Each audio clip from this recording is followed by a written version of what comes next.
Bicycles share the roads with thousands of vehicles. We promote good riding behaviors and try to practice them because our primary goal is safety for everyone.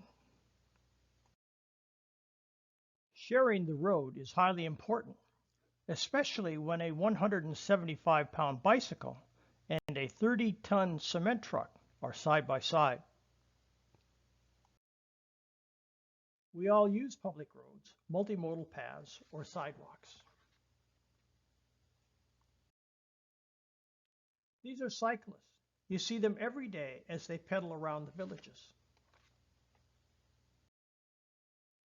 By Florida state law, a bicycle is a vehicle. Its operator is required to follow all the rules of the road. Know that cyclists fare best when they act and are treated as vehicles. Also know that cyclists are vulnerable. Drivers should please give bicycles space to avoid unseen hazards. The green signs before every roundabout have useful information. Know which lane you should be in before you reach the roundabout. Never change lanes once you are in the roundabout. Bikes and cars have the same rules. Plan ahead mentally when approaching a roundabout. Slow down to 20 miles per hour or less. Follow the green signs. The right lane is for right turns or for going straight. The left lane is for going straight, turning left, or making a U-turn.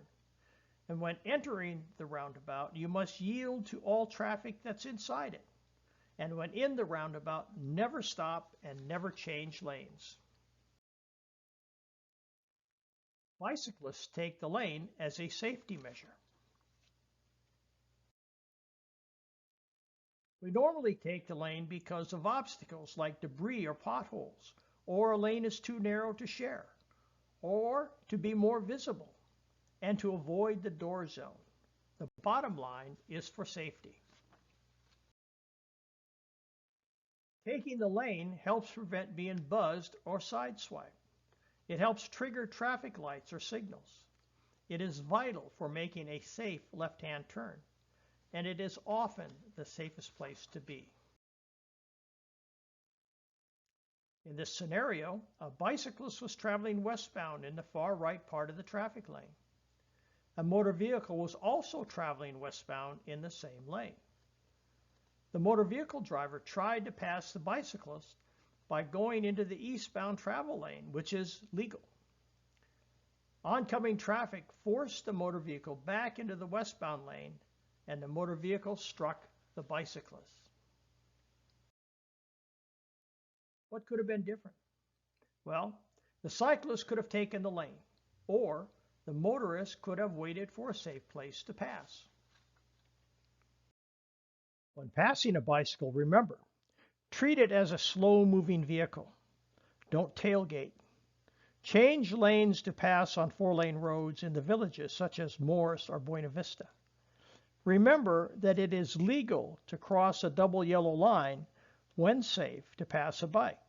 Return to your lane when the cyclist is in your mirror. Try not to honk unless absolutely necessary to alert the cyclist to danger. A strong horn blast can startle a biker into a wreck. Florida law requires that motorists give bikes a minimum of 3 feet of clearance when passing.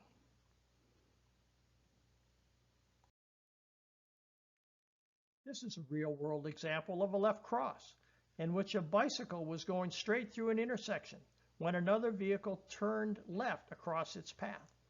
The result is that the cyclist gets hurt. To avoid the left cross, look for oncoming traffic. Slow down. Wait until traffic clears to turn. And drivers must watch for oncoming bikes because bike speed is difficult to judge. This is a real-world example of a right hook, where a motorist overtook a bicycle and made a right-hand turn in front of it.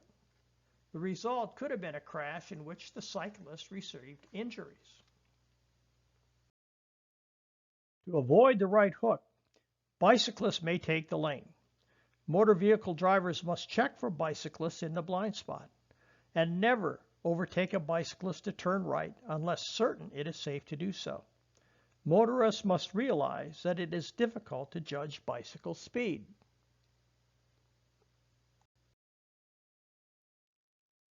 Motorists must always give bicyclists at least 3 feet when passing. This is both Florida law and common sense. Pass only when clear. Tap the horn to alert cyclists if needed, but don't blast it. A loud and long unexpected blast can precipitate a collision.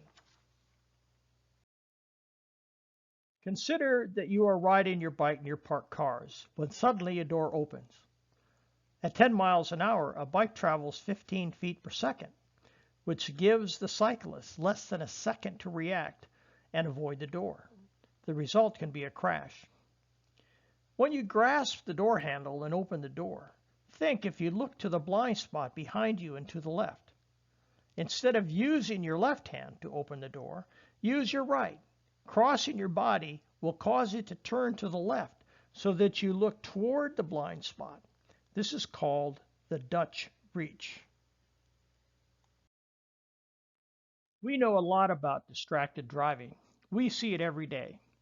Drivers talking on the phone, texting, having other conversations, eating, drinking, so forth. Make it your personal policy not to engage in them. Don't speed. Obey the laws.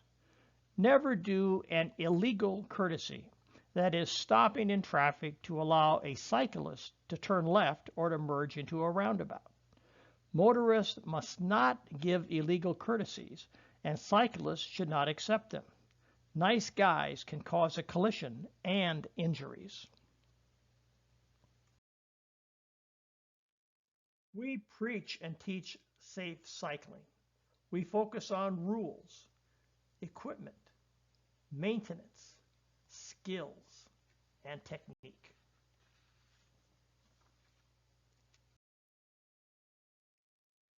These are the signals that cyclists use to let other vehicles know what they plan to do.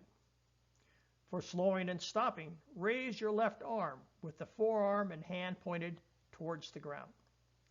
For turning left, extend the left arm horizontally. For turning right, there are 2 accepted signals. Extend your right arm horizontally, or extend your left arm with forearm and hand pointed up, just the opposite of slow and stop. For safety's sake, we want bicyclists to control the bike, to take the lane when appropriate, to communicate with proper signals, to be visible and predictable, to ride right in the right wheel track, to stop at stop signs and lights, to yield when changing lanes or turnings, and to choose correct intersectional positioning.